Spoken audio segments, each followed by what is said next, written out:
the Audi RS6.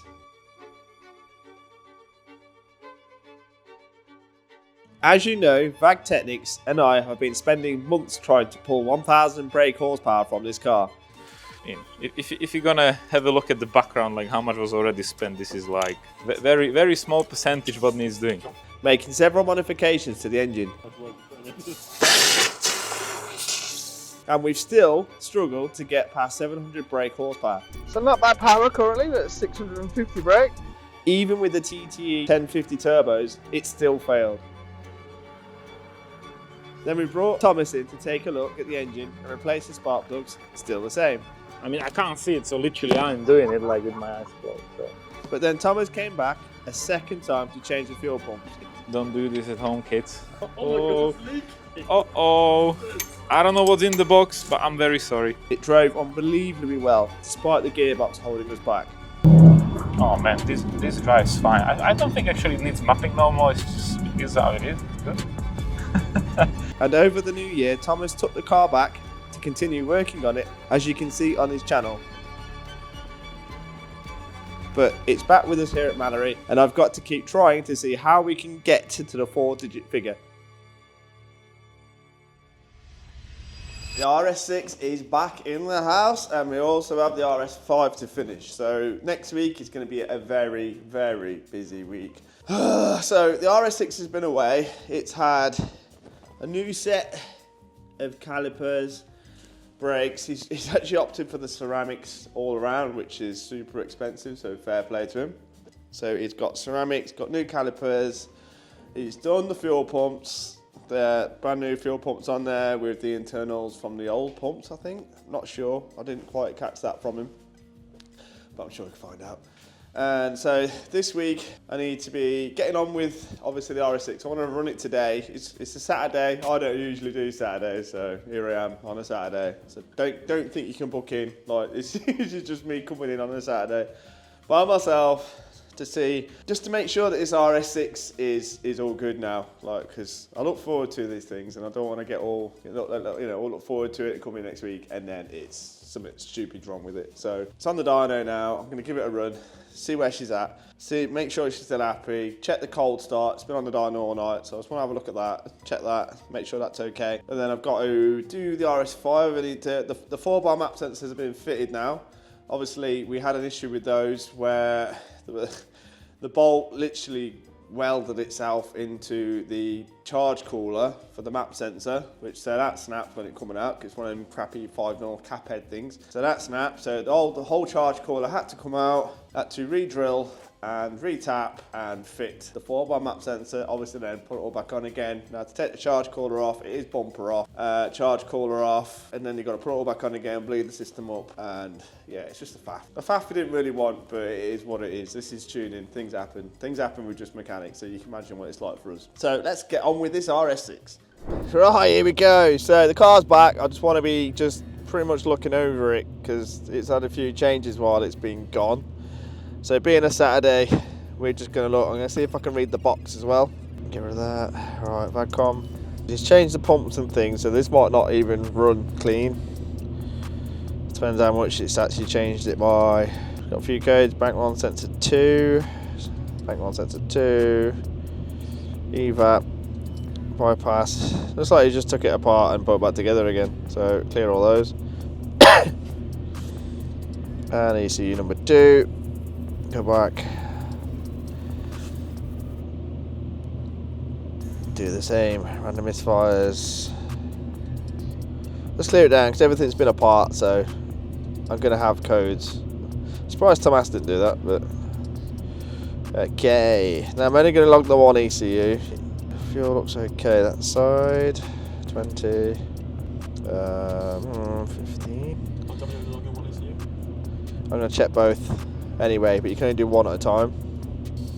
The lambda's okay this side. I can't remember what all the numbers are for these. In fact, be easier. The engine speed, lambda, injection timing, throttle angle, ignition.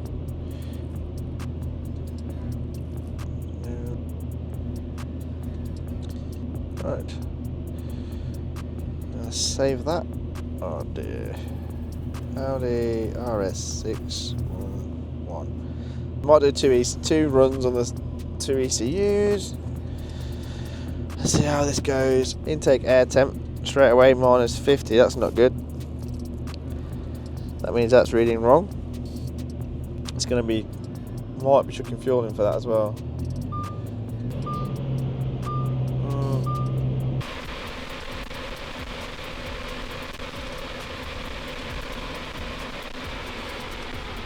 Not happy with that air intake temp. It's a bit spluttery, but I've got no air intake temp.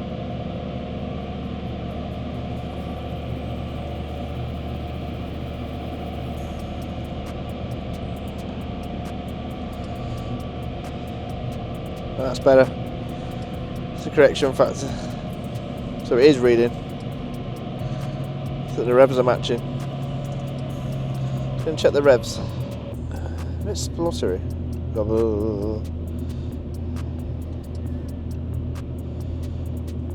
Let's check that.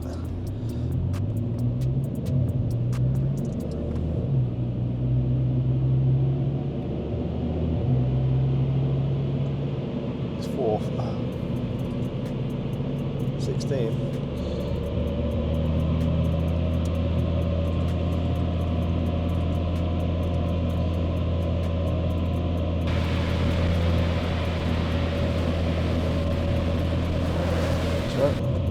It's better. Back to the run. Alright, let's see how she behaves. Let's log in.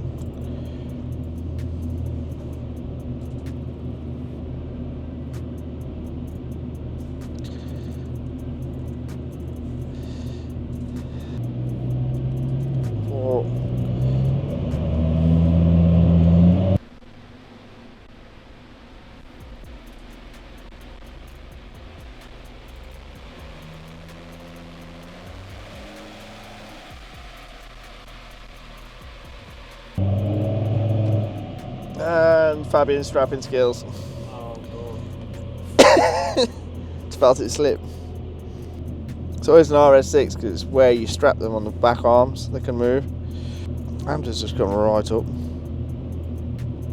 Definitely got more work to do on the fuel. Where are we? 156 brake, done! Got more work to do on the fuel. Air intake looks so good now. Everything else looks okay. Just gotta sort that out. Okay. This is strap first.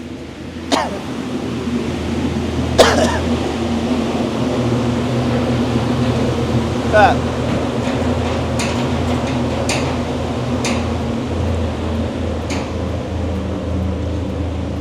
Oh, Fabian's strapping skills. There's a better fuel coming out the back.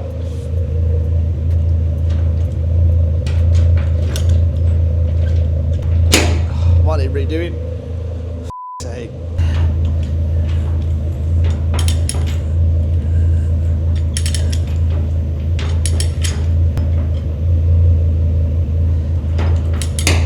Have to redo this side because Fabian's cocked it up.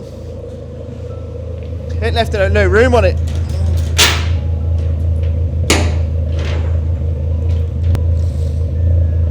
Nah, I have to redo that. Oh, Fabian can't strap, can he? Right, we'll read the box because I think there's some work to do on it anyway, to be honest. Yeah. Right, so we've been let down by Fabian. The strapping is absolutely shite and just gives them no adjustability, so it's got to come apart and do it all again. So I know there's a fair bit of work to do with the fueling anyway, so it might just be worth seeing if we can get into the box, because that's one of the biggest things with this car is the box tune. So I'm going to be using Magic Flex because apparently, I've not tried it yet, but apparently they can read the box on this car. So hopefully we can get into that and I can start making a few changes with the fueling as well over the weekend. So Monday we can hit it. Right, so that's Flex open. Now apparently I might just go in the long way. So we've got Audi RS6 C6 5 litre. There we go. So apparently we can read the box with this. If we can, then quality. I'll put it in park. Magic Motors. But oh, we've got an ID. So it's a good start. So I want virtual maps. Yep. So there we go. We're in the box. So we can start pulling this apart. And seeing what's what in the gearbox. RS6 stock. Cool. So now that we have read the box, we need to start figuring out what we need to do with it to obviously get it to shift a lot nicer, hold torque when we're getting up there with the power, and not hold us back. So I know the stock boxes on these, I mean with the 6 HP it's very different to what I'm used to with like DSGs and things like that.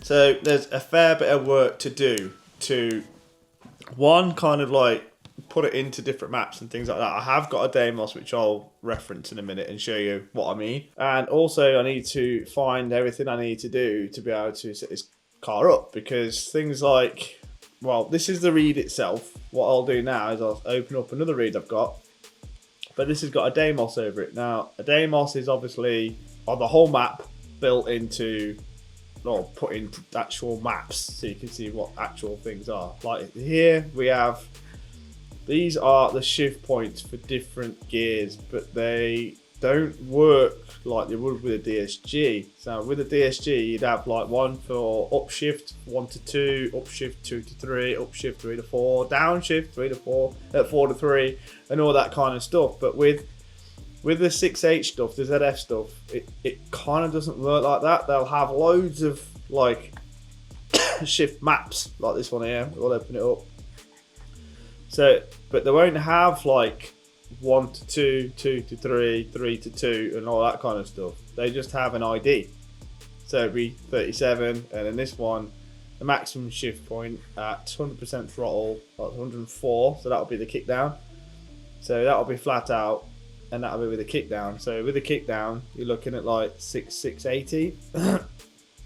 So that's the maximum RPM, which it then shift to the next gear, and then it'll have another map which it'll shift to. So there's like different different IDs, and there's obviously a down. Looks like there's a downshift and upshift in the same map as well. Maybe, I can't remember. Yeah, it looks like so. Looks like you've got an upshift and you've got a downshift. So like 6680, so the maximum shift is 6880, and then you've got a downshift at 6680. Yeah, that makes, I remember now. So there's a fair bit of setting up on these to kind of do it, but the first thing you need to do is find, at the end there's a couple of maps which tell you what IDs they use for different modes or different IDs and all that kind of stuff. So it'll tell you which one, like this one I'm going to use 31 under 27, all that kind of stuff. I need to start piecing together this so we can actually make sense of it and be able to change it quickly without having to keep changing them all to figure out which gear you're in and that kind of stuff. Now there's other parts to this, like you've got the how much clamping pressure you get at different speeds and different gears. You've got the torque maps, torque gradient, ramp or motor torque gradient. So you've got the ramp. I've just seen them then. These here are your table transmission torque and upshift. So that's like the maximum torque you're going to get in an upshift. So stock, they actually set to 800 Newton meters, which is not a lot really, because you're thinking it's an RS6. Like these are torque monsters. So 800 is what they're set to stock. So obviously I'm going to have to change those. And my mouse has just died. Oh, happy days. So we've got 800 Newton meters, 800 Newton meters, 800 Newton meters. So obviously that's going to have to go up. And there will probably be a few other little single bites I'm going to have to find. Like that pump pressure and things like that. Then we've got the switching pressure. So this is the pressure that it applies on the switch over. So like first and second gear, things like that. So 44 bar, it's not a lot. So that's obviously a low gear. And there's loads of those as well. I'm guessing this will be like a higher gear, AMAX. This has got AMAX. So AMAX. So I'm going to be looking for that as well. I want to see how to set up the AMAX. AMAX is more of like a DSG thing, so I'm surprised that's in the 6 HP. You've got the switching speeds, grinding time. There's all different names as well. I mean, that to me looks like switching speeds. So it's like your shift speed between your gears. Torque's low. Obviously anything above, and the RPM's also low as well. Obviously we're going to be seeing about 7.5. So these are your shift point speeds. Then there should be part of the fill-in. There we go. And you've got pressure modulation, so how much pressure it's going to put on that transition. So you've got pressure modulation, first transition, second, third, fourth, fifth, sixth. So obviously it's 1 to 2, 2 to 3, 3 to 4. So you've got 14 bar. So 14 bar. So looking about 14 bar max. And you should have a maximum map. Yep, there. So you can. They're saying you can go up to 16.2 at 538 newton meters. Obviously, you've got to find the boundary of those, because if you apply too much pressure too early, or too much pressure on the gear shift, the actual gear shift feels horrible. So it's not all about how much you can fit in it. It's kind of a little bit more to that, and there should be some max limits at the end as well. There we go. These maps here. These are like your maximum shift points. I guess it's geared, but again, it's GKF 51. So I'm guessing that'll be, yeah, you got 27. So again, you got to find out which ones you actually need and which ones you're actually in. So the actual setting up of one of these 6 HP boxes isn't that straightforward, and I've obviously got to build out this is actual read, and this was the demos that I had. The reads don't look too far different. I might actually have a look and see if it's transferable, maybe. How close can I get it? See, it's not that far off. With a bit of work, I could probably change quite a few of these. Like if I can change the shift maps over, that would save me a lot of time. We'll see. We shall see. Now this is set to read only at the minute, so I need to switch that off. It's basically saying it's a finished product, but it's not. So switch that off, and now I can transfer from map to map. So I'm now going to spend probably about a day building this map out. Just literally the parts of the map, so I can actually start changing the map. So I'll obviously put all the tables, make sense of these tables, so that we're actually able to get into them, start changing them. Raise the torque, because obviously 800 newton meters is not, that's easier. Are these set to 800 too? Yeah, so we've got 800 newton meters. So they're obviously going to have to go up. I think we're over that like way already. I'm sure I'm already over 1,000 newton meters. So it's not the physical, it's what's measured at it's how the engine and the box calculate the torque. So say if you're on a dyno and you're doing 1,200 newton meters, and your box is set to 1,000 newton meters, that doesn't mean that the box is going to hold you back, because it depends what the output of the ECU is. There's like a chat going on between the two. So the box doesn't know your physical torque levels. It only knows what the ECU tells it. So if the ECU is requesting 1,000 newton meters, it's going to use that. Say if I was in the ECU and I was targeting 1,000 newton meters, and the box was say 800 newton meters, then that would cap you. That would say no, you can't have 1,000. And box is at 800, and then you literally feel it when you're driving. So you have to raise the actual limits in the box just above what the engine's saying. So if the engine's set to 1,000 newton meters, I want to be targeting 1,200, 1,100, somewhere around there. There is a bit of a boundary, because if you go too much, then the clamping pressure won't ramp in as fast. So you kind of you have to find that balance to get the two correct. You can offset things in the ECU. Say if you can't read the DSG box, but you want to get the most out of your engine tune, there's ways of fudging really the actual figures that you're going to tell the box, so that the box doesn't hold you back when you're running a bit more. But you do find the gearbox is a bit sluggish, a bit rubbish when you start doing stuff like that. It is better to tune the two. So I'm going to go into this now and start building this out. I'll come back to probably when we're the next on the dyno, it'll all be set up, and I'll set the box up, and we'll get some more power out of this thing. There's quite a bit to do in the engine still. I want to fix the cold start. I've got to set up the pumps, because he's changed the pumps. I need to, what else is there? I'm going to cap it a little bit just while I set those up, because you're always better off setting the fuel up with not a lot going on, so then you're not going to cause any damage, then you are the other way around. And then we can ramp in that boost and see if we can make that 1,000 brake at last. So thankfully we're now in the box. Let's sort that out. Let's get back into the engine and let's get this car finished for Thomas.